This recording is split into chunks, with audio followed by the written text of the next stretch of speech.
Video पे नेले कान आपे जोतो बुहा मिश्रा को इन और आलिया नवा अल्फा ओमेगा संवाद टीम रे आपे जोतो को तिहिं नवा हुडी और खाटो माचा वीडियो रे आपे जोतो को आतांग दाराम पे कना जोतो को जीसु मरांग जय मसीह की ईश्वरा सराहा हुयुक ताय महिमा हुयुक ताय उनी दो मरांग अत और ओक्ते तिहिं आम लिगी एम कना अबु जोतो को लिगी सदर का अदो तिहिं नवा वीडियो आम पहिल दमेम नेलदा और हो ईश्वरा कथा को बडाय सनाय में कना तबे मा नवा चैनल सब्सक्राइब का में लाइक में शेयर में और उनका लेकाते ईश्वरा कथा पसनाव रेन आम हो भागीदार बिना में जेमन आम होते ते हो ईश्वरा कथा पसना और आमा जीवन रे आया दुलड़िया सदर तुलड़िया बुहा मिश्रा को नवा वीडियो दो उनको लिगी कना अकोय दो प्रभु यीशु मसीह को आतांग दिया उन्हीं को गुणमनाव डबो जोहाराय कना मानोत दी कना को कोयजोंग जीवन को खिमावदा और उनारे ताहेन मौज को इकवदा एकिन उनको लिगी कना नवा वीडियो दो जुदी आम नौकाना हर रे बनुम खाज बाइबल रे कथा को बाम कुसिया कना तबे आम ठे नेहर मेना नवा वीडियो दो आलुम नेला आम लिगी दो बांग कना तबे बांग बिलम कते दिला वीडियो लाहा से नेल में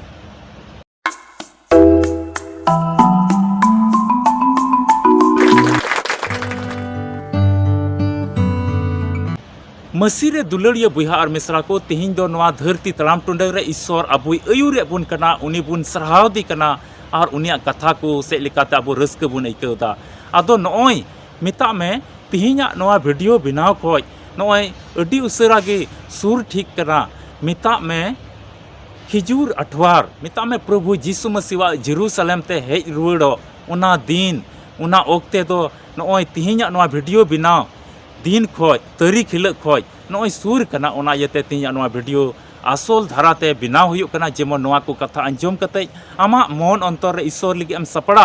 और आम प्रभु यीशु मसीह आमा मन अंतर आमा अंतर रिया जेरूसलेम रे ओका दो प्रभु यीशु मसीह हिजु आम हम आतांग दारामे और नवा को कथा अंजम कते आम ईश्वर हम सरहावी आम हम मानोती उना लगी अबो तिहिं दिलाव निया कथा बन अंजमा इना कते निया बाद रे मेना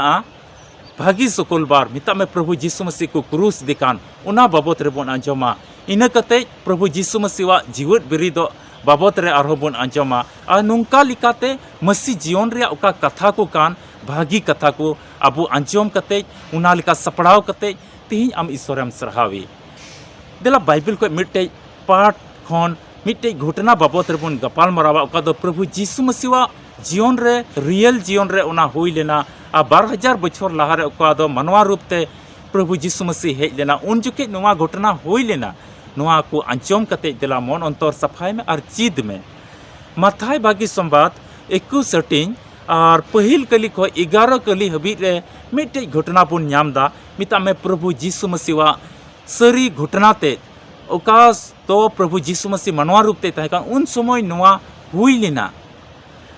और प्रभु यीशु मसीह बुन बडाय गया मनवा को कई इका लगी मिटे दाणेना उनी आजते उनी दो आजते दाणेना जेमन कई मनवा को बंचाव को नाम और तीना मनवा को कई का उना nyutum ते दाणे सतरो और बंचाव जेमन को जतो को नाम कई रिया इका को नाम उना मकसद ते यीशु मसीह हेज लेना आदो यीशु मसीह 3.5 बछर नवा धरती रे भागी संवाद को लई कते आया हाहाड़ा कमी को उका तो ईश्वर से को नाम ले उना कोई कमी केदा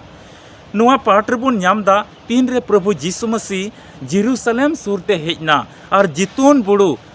तीन रे प्रभु यीशु मसीह जेरूसलेम सुरते हेजना और जेतून बुरु सुर रे उका बेतफेगे मेनते मिटे ठई को मिता कना ओंडे हेज कते ओंडे खोज बरिया चिला दो सुरतिया अतुते कुले किन कना ओंडे खोन आइरेन चिला दो सुरतिया अतुते कुले किन कना अरे मिताव किन कना दू सुरतिया अतुते चला पेन और गधा अपन तोल कान बेन नेलेया उनी अगुई बेन और जुदी जहां जहाना को मिता बेन खाज उनको लई रुवाड़ को बेन से जुबाब रे बेन लया नुई रिया जरूर दो प्रभु नुई रिया जरूर मिना तया मिता में नुई गधा अपन रिया जरूर प्रभु मिना तया आदो सरीगे उनका लका उनकिन को कुली के किन गया और जुबाब रुवाड़ केदा किन प्रभु दो चिदा बेन इदी कना आदो किन जुबाब रुवाड़ केदा प्रभु नुई रिया जरूर पड़ाव कावतिया मिता में यीशु मसीह दो नुई रिया जरूर पड़ाव कावतिया और उनका लकाते उना कथा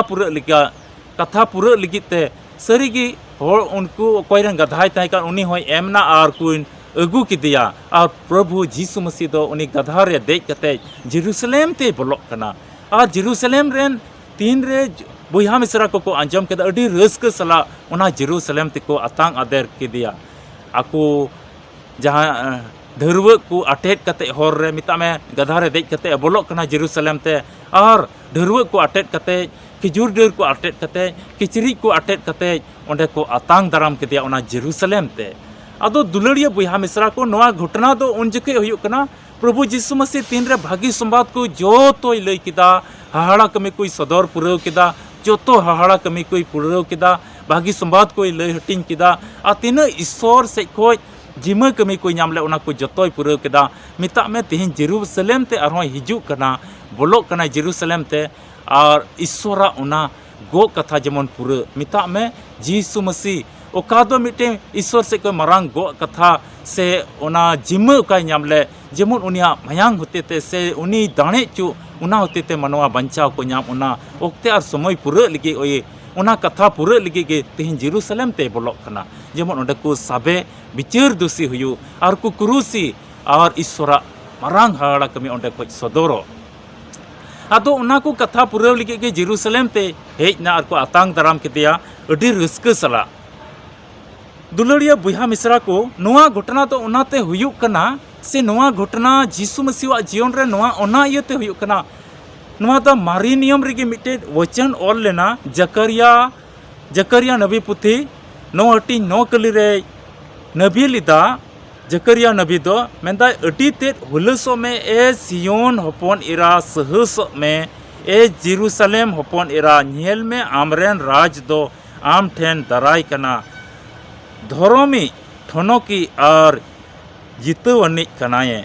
मेंदा ए सियोन रेन हपन इरा ए जेरूसलेम रेन हपन इरा रस्क में आमरेन राज तो हिजुक कना उना कथा पुरा लगी दुलड़िया बुहा मिसरा को नवा दो एकेन हपन इरा को लगी तो बांग बीच कम हपन और हपन इरा को लगी जोतो होड़ लगी कना उना दिन उका तो ईश्वर बाबा अबू तुलु ए कथाय एमलेर उना कथा जेमन पुरा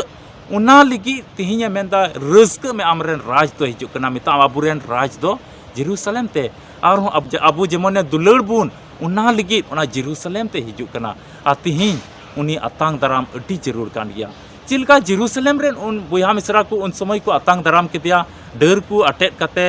खिजूर डर को अटेट कते किचरी को अटेट कते उना जेरूसलेम ते को अतांग दाराम केदिया तिहिं हो प्रभु यीशु मसीह आया कथा को पुराव लगी ईश्वर से को उका दया आमा जीवन रेम नाम का उना को जतो पुरा लगी जेरूसलेम रे चिलकाय बोलोइना उनका आमा मन अंतर रे बोलो लगी और तिहिं आम चिलका धरातेम अतांग दाराम दिकना एकेन धरती रस्करिया खिजूर ढरवते से धरती रस्करिया जहां डर को अटेट कते से धरती रस्करिया किचरी को अटेट कते सरिया रिया किचरी अटेत में सरिया रिया मौन रिया किचरी अटेत में मौन रिया ढरव अटेत में मौन विश्वास रिया खिजूर डर अटेत में और उनी अतांग दाराम आमा मौन रे जेमन चिलगे बोलो यीशु मसीह दो ईश्वर से को का जिमय नाम ले उना कमी जेमन आमा जीवन रे पुरा दुलड़िया बुहा मिसरा को नुवा को नुवा चिचिरा बुन नाम दा उनी गधा ओपन अकोय दो को लड़ा अगु किदी उनी गधा दो उन समय रे अडी बेकार अडी फालतू जानवर को मिताव को कान तह냐 मिता में औकात जानवर जहान काम रेन उन मरांग मरांग काम रे दो बाकु लगा कान तह냐 और उनको गधावा उन मान सम्मान दो बांग तहे कना एकेन ऐसे को लादियो को और को बोले सादोम लिका पिडगस ये दुको बांग कना जो तो कोई लतार दुर्जा रे उनको दुको तहे कना मेनका प्रभु यीशु मसीह दो ईश्वर हपन कना उनी दोय मेन दाड़े किया सादोम रे देज कते हों चला हाथी रे देज कते हों सेन दाड़ेआ हाथी रे देज कते हों हेज दाड़े को सादोम रे देज कते हों हेज दाड़े को से उना ठई रे अडी उन समय रे उनी अडी मौज लिकाते ओंडे जेरूसलेम ते हेज दाड़े को मेनका गधा कोई दो उना समय और ओक्ते रे मिमित होड़ को दो गधावा मानोत बाको दोहय कान तह냐 आदो उना इयते उनी गधाय बचाव केदिया और आया मरांग हाड़ा कमी उनी होते ते ओना ठई रे बोलोइना जेमन उनी हो मानोते नाम उनी हो खिजूर डर को अटेत दा उनका लकाते लेबेट पारमोक कना डरव को अटेत दा किचरी को अटेत दा और उनका लकाते यीशु मसीह साथे उनी गधा हो मानोते नाम केता तीस की आया जीवन रे तीस की गधा को उनका मानोत बाको नाम का तहना दुलड़िया बुया मिसरा को तीन आमा जीवन हो से अब जीवन हो अडी लतार दुर्जार में बाको मानोते बन करना आयमा जगह रे अब रेस्पेक्ट बनुआ मौजते अब तुलुई बाको रोड़ा से आम तुलुई मौजते बाको रोड़ा तिहिन उना इयते तिहिन आमे बच्चा में करना आम होते ते तिहिन जीसु मसीह दुलड़ बन नेला तिहिन तीना दुलड़ सदरदा उनका के जुदी तिहिन आम समाज रे से अतु उड़ा रे से आमा ठई रे आमा जगह रे अडी लतार दुर्जार में नाम आमे बच्चा में करना और आम होते ते तिहिन हाड़ा कमी सदर लगे तिहिन आयमा तरबुन नेल के कोआ ईश्वर गुत्ती कमड़ी को ईश्वर दुलड़ आ दया से लेकाते मरांग मरांग हाड़ा कमी को सदरदा चिदा बचाव कदीते हाड़ा कमी को सदरदा तिहिन कोई जोंग से लेकाते बुया मिश्रा को बुगी कना कोई जोंग से लेकाते जुरी परी अपेर हंडे चबा कना कोई जोंग रिया दाड़ी से लेकाते घरोंच रे हाड़ा कमी सदरक कना तिहिन उनका तिना को विश्वास कन उन हाड़ा कमी को नेलदा आदो तिहिन नवा घटना को आयमा तर सिखावना के बन नामदा जीसु मसीह जेरूसलेम ते बोलोक कना आया कथा को पूरा लगे ईश्वर कथा को जमन पूरा उनका के तिहिन मन अंतर रे जेरूसलेम रे आम अतांगेम चीज आमेम सपड़ाव किया से बाम सपड़ावा से धरती रिया रस्कर के मेनामा तिहिन हो से धरती रिया रिचरोंग रे तिहिन हो मेनामा जीसु मसीह अतांग दराम दे कना से बांग मसीह रे दुलड़िया बुया मिश्रा अडी खंदरिन ते तिहिन हुदिस रे समय और ओक्ते कना जीसु मसीह अतांग लगे आमेम सपड़ा कना से बांग से चील का जीवनेम खेमा तमा आम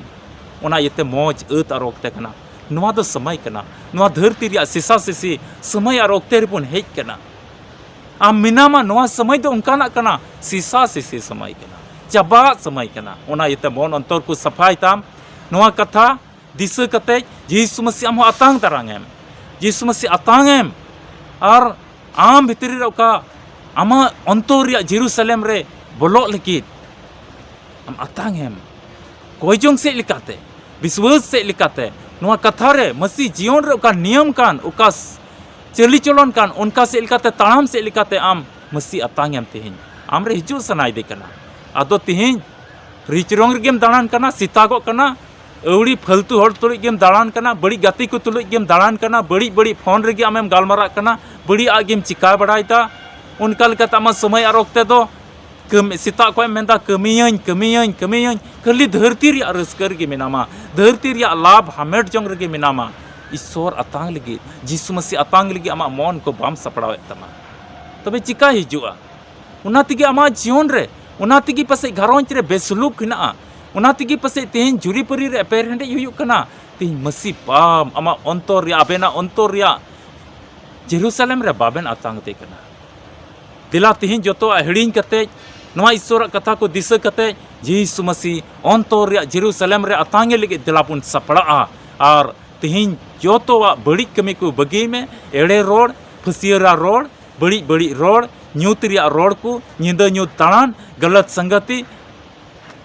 और उनका लकना बे बड़ी लौटघट कमी रे जुदी मेनाम खाय लालोच कमी रे जुदी मेनाम खाय उना को बगी कते तिहिन ईश्वर ठे गे तहन में और अतांगेम और आमा जीवन रे मारांगा कमी सदर लगे गधा चिल का मानोती नाम किदा समाज रे नवा धरती तड़ाम टुंडे रे आम मानोत एमामा तीना होर तीना आटे पासे रेन आम अवड़िया फालतू को मेन का में चिलका गधावा ओना अवस्था तहे कना चिलगी बाको मानोत दी कान तहे냐 चिलगी बाको यूज दी कान तहे냐 बाको लाड़ चाड़ दी कान तहे냐 मेन खाज जीसु मसीह उनी बचाव के दिया तिहिन आम हो जुदी समाज रे अडी लतार दुर्जारे मेनाम खाज अडी न्यूरू कान दुर्जारे मेनाम खाज अडी फालतू अवस्था मेना तमा अडी अवड़िया लतार गे आम दम न्यूरू कना मेनका जीसु मसीह आमे रकाब मेया और आमा जीवन रे अडी हाड़ा कमी सदरा आमे गड़ोमा आमे भोरमा ईश्वर के आया कथा से लिकाते आपे जतो को गड़ो आरे भोर पेमा और दया पेमा और उनका लिकाते आमा जीवन रे ईश्वर दुलड़ दया तहन नवा वीडियो नेल कते जुते मौजेम बुझेव का खाज तबे मा लाइक में शेयर में उनका लिकाते ईश्वर कथा पसना में और हो ईश्वर कथा बाबत रे बडाई सना मिखाय से कोई जोंग नेहर को दोह सना मिखाय से विशेष नेहर दोह सना मिखाय रजिस्ट्रेशन कते आम आमा नेहरम दोह दाड़े नेलो का नंबर रे संपर्क में और बडाई में चिलकास जुड़ा हुआ वीडियो दो नोडे गिन मुचादा नापाम बोन आर मिटे वीडियो रे मसीह को क्रूस दिकान बाबत रे मा आपे जोतो को जीसु मरांग जय मसीह की।